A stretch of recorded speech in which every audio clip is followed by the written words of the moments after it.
हर हर महादेव। भक्तजनों, श्री शिव महापुराण भाषा तृतीय शतरुद्र संहिता का 31वां अध्याय भिक्षुआर्य शिव अवतार वर्णन की कथा हम आगे सुनेंगे। श्री नंदीश्वर बोले, हे मुनि श्रेष्ठ, हे विप्र, अब शिव जी के उस अवतार को सुनो जिन्हें उन्होंने अपने भक्त के ऊपर दया करके एक स्त्री के संदेह को दूर किया।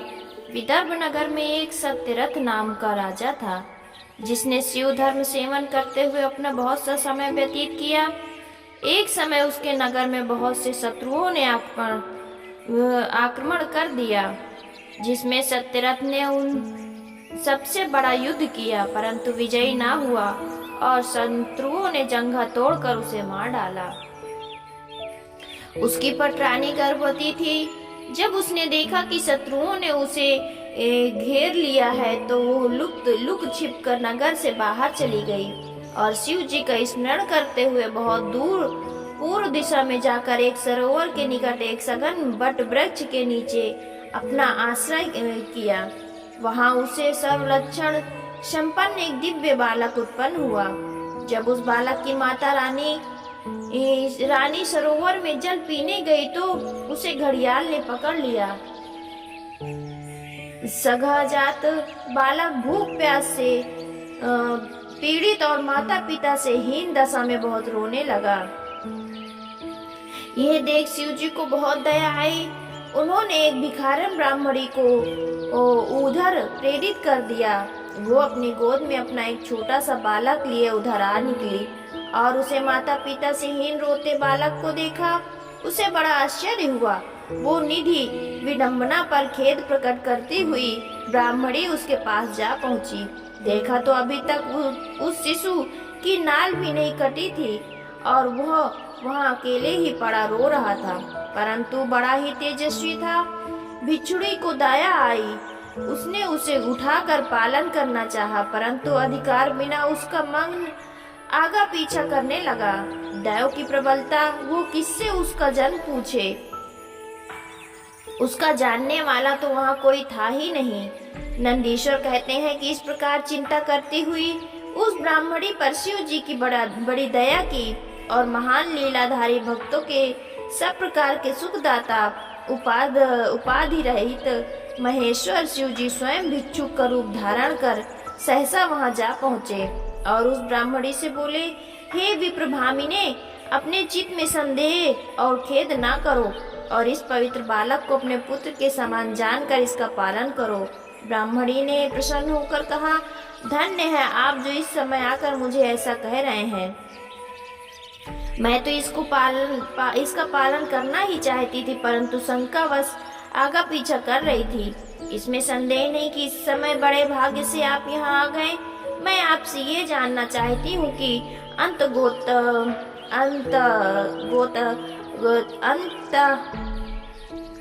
तो गत्वा ये बालक किसका है और आप कौन हैं, कहाँ से आए हैं। हे भिक्षुकवर, हे प्रभु, मुझे आप भगवान शंकर जी प्रतीत हो रहे हैं। क्या आप दया सागर शिव जी हैं और ये आपका प्रथम भक्त है जो आपने किसी कर्म दोषवश इस दशा को प्राप्त हुआ है, परंतु अब आपके अनुग्रह से इसका कल्याण ही होगा। आपकी आज्ञा से मोहित हो मैं भी इधर आ गई।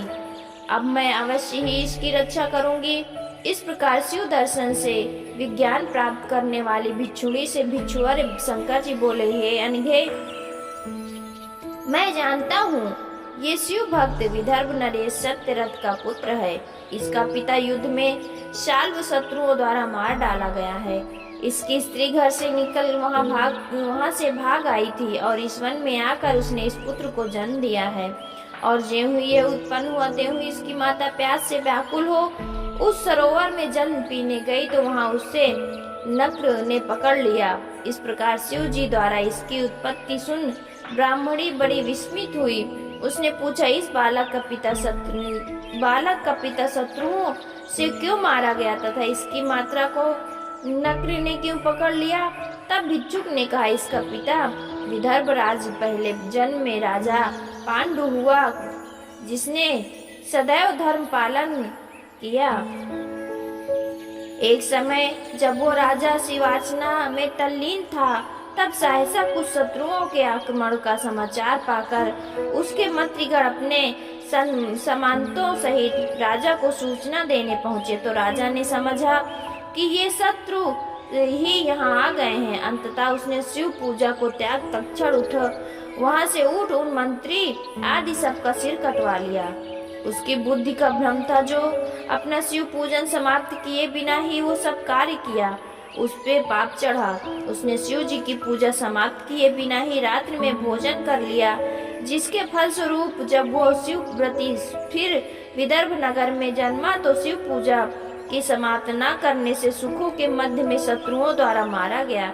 जो पूर्व जन्म में इसका सत्यरथ पिता था, वही इस जन्म में शिव जी की पूजा की गति के क्रम से ऐश्वर्य रहित पुत्र रूप से हुआ है। इसकी माता ने अपने पूर्व जन्म में अपनी सौत को छल से मार दिया था। उसी पाप के इस जन्म में उसे नक्र ने खा लिया है। शिव जी की भक्ति और शिव जी की पूजा पूर्ण न करने के कारण ही ये दरिद्रता को प्राप्त हुआ है। ये सब कहकर शिव जी ने उस ब्राह्मणी को अपने सत्य रूप दिखा दिया। ब्राह्मणी प्रसन्न हो परम प्रभु शंकर जी को प्रणाम कर गदगद वाणी से सप्रेम स्तुति करने लगी। भिक्षुक रूपणी शिव जी अंतर ध्यान हो गए। ब्राह्मणी को विश्वास हुआ, उस पुत्र को उठाकर वो अपने स्थान को ले आई। इस प्रकार एक चक्रा नामक नगर में लाकर वो अपने पुत्र के साथ राजा के उस पुत्र का पालन करने लगी। समय पर ब्राह्मणी ने उन दोनों पुत्रों का संस्कार किया। वे दोनों सांडिल्य मुनि की आज्ञा में स्थित हो शिव की पूजा करने लगे। 1 वर्ष का समय व्यतीत हुआ। पश्चात एक दिन वो राज्य करने लगा। इस प्रकार उस राजपुत्र को शिव जी की कृपा से सब सुख प्राप्त हुआ। जो इस भिक्षुक रूप शिव जी के अवतार को पढ़ता है, उसके सभी मनोरथ पूर्ण होते हैं। तृतीय शत्रुघ्न संहिता का 31वां अध्याय समाप्त। 32वां अध्याय सुरेश्वर आख्यान एवं शिव अवतार का वर्णन की कथा आगे सुनेंगे। नंदीश्वर बोले, हे तात, अब परमात्मा शिव के उस अवतार को कहता हूँ जो सुरेश्वर नामक धौम्य के बड़े भाई को सुखदायक हुआ था। ध्यान से सुनो। व्याघ्रपाद के पुत्र उपमन्यु, जो कई जन्मों से सिद्ध होकर इस जन्म में भी फिर कुमारपन को प्राप्त हुआ, अपनी माता सहित अपने मामा के घर रहा करता था। दैववश वो बड़ा ही दरिद्र हो गया। उसे अपने मामा के घर बहुत थोड़ा सा दूध पीने को मिलता था, जिससे उसकी दूध की इच्छा बनी रहती थी। वो बारंबार अपनी माता से दूध मांगता, परंतु माता के पास दूध कहाँ। दरिद्र से पूर्व उस तपस्विनी ने माता के घर के भीतर प्रवेश का एक उपाय विचारा। कर्णों के बीनने से जो बीज मिलते थे उनको इकट्ठा किए बीजों को पीस उनको जल में मिलाकर कृत्रिम दूध बालक को पिलाती और पालन करती। एक दिन उस बालक ने माता से कहा कि ये दूध नहीं है और रोने लगा। तब अपने पुत्र के उस रोने से कमल के समान मुख वाली उनकी माता अपने हाथों से उसके नेत्रों को पोंछने और ये कहने लगी कि हम वनवासियों के पास दूध कहाँ है। शंकर जी की कृपा से बिना दूध नहीं मिलता। हे पुत्र, पूर्व जन्म में शंकर जी के उद्देश्य से जैसा कर्म किया है वैसा ही फल प्राप्त होगा। तब अपनी माता के ऐसे वचनों को सुनकर मातृ वत्सल तथा शोककुल व्याघ्रपाद का पुत्र बोला, माँ शोक ना कर। यदि भगवान शंकर कल्याण करने वाले हैं तो कल्याण ही होगा। यदि महादेव जी कहीं हैं तो शीघ्र ही या देर से दूध देंगे ही। मैं उनकी कृपा के लिए साधना करूंगा, शंकर जी मेरा कल्याण करेंगे। ऐसा कहे वो बालक अपनी माता को प्रणाम कर विदा हो तप करने चला गया। उसने हिमालय पर जाकर ओम नमः शिवाय इस पंचाक्षरी मंत्र को जपते हुए शिव जी का पूजन रूप परम तप करना आरंभ किया। फिर तो उस महात्मा बालक वो उपमन्यु के तप से सचराचर भुवन प्रदीप्त हो गया। भगवान शंकर इंद्र का और पार्वती इंद्राणी का रूप धारण कर नादिये के स्थान में एरावत हाथी का रूप धारण कर उस पर बैठकर बालक के पास आए और बोले, मैं तुम्हारे तप से प्रसन्न हूँ, जो इच्छा हो वर मांगो। बालक ने कहा, मैं शंकर जी की भक्ति मांगता हूँ। इंद्र ने कहा, क्या तुम देवताओं के स्वामी इंद्र को नहीं जानते हो? मैं वही इंद्र हूँ। रुद्र को त्याग कर मेरी पूजा करो। यदि निर्गुण रुद्र को पूजोगे तो देव जाति से निकाल पिशाच बना दिया जाओगे। ये सुन मुनि पुत्र ने अपने धर्म में विघ्न समझा। वो फिर पंचाक्षरी मंत्र का जप करने लगा। उसने इंद्र से कहा, शंकर जी पिशाच कैसे हैं? उन्हीं से ब्रह्मा तथा विष्णु उत्पन्न हुए हैं। प्रकृति से परे उन देवेश्वर रुद्र को तुम जानते नहीं। हे इंद्र देव, तुम जाओ, मैं शंकर जी से ही वरदान लूंगा, तुमसे नहीं। मैं अच्छी तरह जानता हूँ कि प्रभु शंकर से परे कोई तत्व नहीं है। वे ही सब कारणों के कारण तथा सब देवताओं और गुणों से परे हैं। तुमसे तो क्या, मैं ब्रह्मा और विष्णु जी से भी किसी प्रकार का वर नहीं चाहता। मैं शंकर जी की निंदा को पाप समझता हूँ। चाहे दूध के बिना भले ही मर जाऊं, पर शंकर जी की निंदा नहीं सुनूंगा। यदि तुम फिर मेरे सामने शंकर जी की निंदा करोगे तो मैं तुमको शिव के अस्त्र से मार कर अपना शरीर त्याग दूंगा। ऐसा कह उपमन्यु ने दूध की इच्छा त्याग स्वयं मरने की इच्छा कर ली और इंद्र को मारने के लिए तैयार हुआ।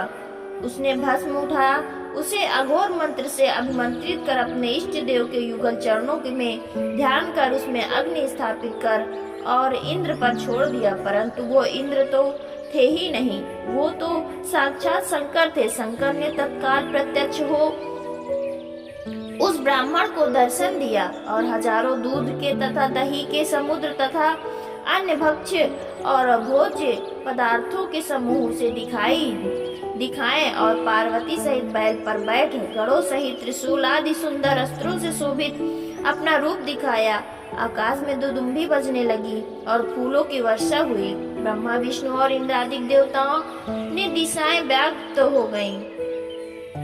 ये देख उपमन्यु शिव जी को दंडवत करता हुआ पृथ्वी पर लेट गया। फिर तो शंकर भगवान ने आओ आओ ये ऐसा कहते हुए उसे बुलाया और मस्तक पर सोंग वर देने को कहा।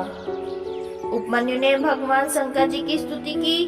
शंकर जी ने उसे उठा हृदय से लगा पार्वती को दिया। पार्वती जी ने प्यार कर कुमार के समान ही अपना अक्षय कुमार नामक पुत्र बनाया।